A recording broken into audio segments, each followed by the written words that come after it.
بسم اللہ الرحمن الرحیم۔ سعودی عرب کے ایک بزنس مین نے خواب میں دیکھا کہ ایک شخص اس سے کہہ رہا ہے کہ تمہاری کمپنی کے آفس کے مین گیٹ کے سامنے فلاں شخص جو پھل بیچتا ہے اس کو عمرہ کرا دو۔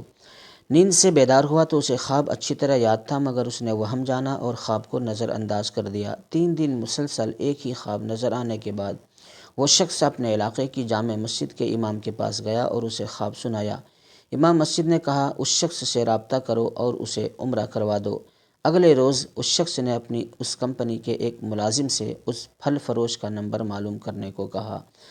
بزنس مین نے فون پر اس پھل فروش سے رابطہ کیا اور کہا کہ مجھے خواب میں کہا گیا ہے کہ میں تمہیں عمرہ کرواؤں، لہٰذا میں اس نیک کام کی تکمیل کرنا چاہتا ہوں۔ پھل فروش زور سے ہنسا اور کہنے لگا، کیا بات کرتے ہو بھائی، میں نے تو مدت ہوئی کبھی فرض نماز ادا نہیں کی اور بعض اوقات شراب بھی پی لیتا ہوں، تم کہتے ہو کہ تم مجھے عمرہ کروانا چاہتے ہو۔ بزنس مین اصرار کرنے لگا، اسے سمجھایا کہ میرے بھائی، میں تمہیں عمرہ کروانا چاہتا ہوں، سارا خرچ میرا ہوگا۔ خاصی بحث اور تمہید کے بعد آدمی اس شرط پر رضامند ہوا کہ ٹھیک ہے، میں تمہارے ساتھ عمرہ کروں گا، مگر تم مجھے واپس ریاض میرے گھر لے کر آؤ گے اور تمام تر اخراجات تمہارے ہی ذمہ ہوں گے۔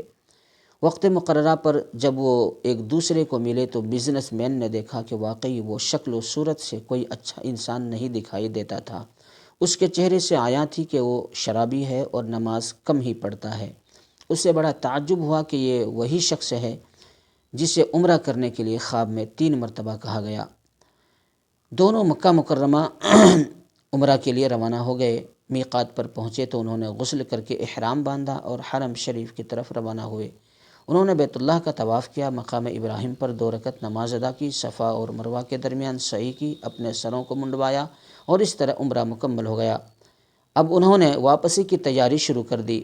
حرم سے نکلنے لگے تو پھل فروش بزنس مین سے مخاطب ہوا اور کہنے لگا، دوست، حرم چھوڑنے سے پہلے میں 2 رکعت نفل ادا کرنا چاہتا ہوں، نہ جانے دوبارہ عمرہ کی توفیق ہوتی بھی یا نہیں۔ اسے کیا اعتراض ہوتا؟ اس نے کہا، نفل پڑھو اور بڑے شوق سے پڑھو۔ اس نے اس کے سامنے نفل ادا کرنے شروع کر دیے۔ جب سجدہ میں گیا تو اس کا سجدہ طویل سے طویل تر ہوتا چلا گیا۔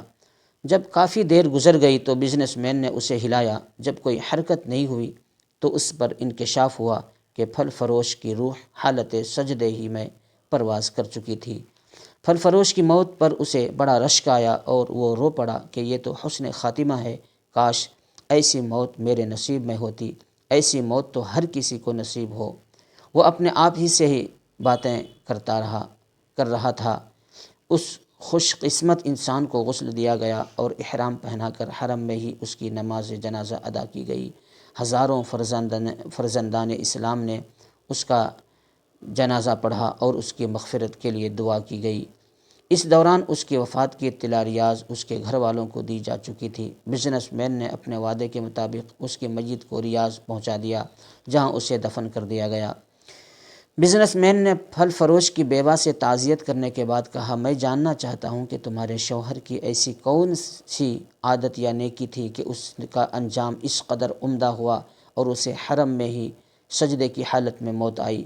بیوہ نے کہا، بھائی، میرا خاوند کوئی نیک وکار آدمی تو نہیں تھا اور اس نے ایک لمبی مدت سے نماز روزہ بھی چھوڑ رکھا تھا۔ میں اس کی کوئی خاص خوبی بیان تو نہیں کر سکتی، ہاں، مگر اس کی ایک عادت یہ ضرور تھی کہ وہ ہمارے ہمسائے میں ایک غریب بیوہ اپنے چھوٹے چھوٹے بچوں کے ساتھ رہتی ہے۔